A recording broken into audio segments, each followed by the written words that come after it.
ताई नमस्कार. नमस्कार. जागतिक मातृदिनाच्या तुम्हाला खूप खूप शुभेच्छा. तुम्हालाही खूप खूप शुभेच्छा.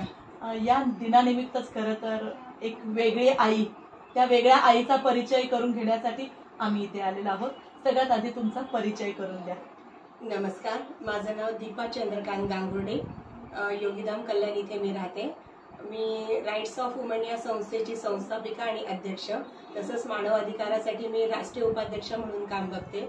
मी लहानपणापासून ठरवलेलं की मी अनाथ मुलांसाठी काम करेन, कारण माझ्या स्वतःचे आई वडील माझ्या लहानपणी ऑफ झाले. मला माझा सांभाळ माझी बहीण मेवण्यांनी केला. नाशिकवाली माझी मोठी बहीण आहे, त्या बहिणीने आणि माझ्या दाजींनी मला जवळजवळ 16 वर्ष सांभाळलं. त्यांनीच माझं लग्न करून दिलं आणि लग्न करून देताना पण माझ्या दाजींची अट होती की लग्न करू तर सरकारी नोकरीवाल्यासोबतच, कारण मी लहानपणापासून फक्त दुःख पाहिले. तर मग साहेबांचं, गांगुर्डे साहेबांचं स्थळ आलं, त्यांच्याशी लग्न झालं. लग्न केल्याच्या नंतर साहेबांना मी बोलले की मला असं असं काम करायचं आहे, गरीब अनाथ लोकांसाठी काम करायचं आहे. तर साहेब बोलले की ठीक आहे, तुला जे करायचं आहे ते कर.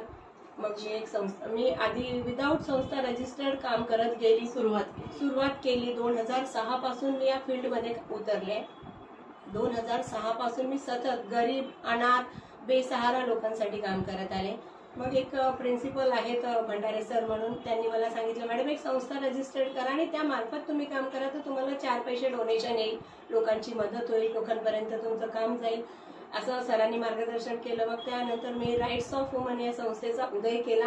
2017 11 जानेवारी 2017ला मी संस्था रजिस्टर्ड केली आणि त्याच्या माध्यमातून मग माझं काम आतापर्यंत चालत आलेलं आहे. आणि माझ्या कामातून मला आतापर्यंत जेवढे पुरस्कार आहेत तेवढे सर्व पुरस्कार मी घेतलेले आहेत. अच्छा.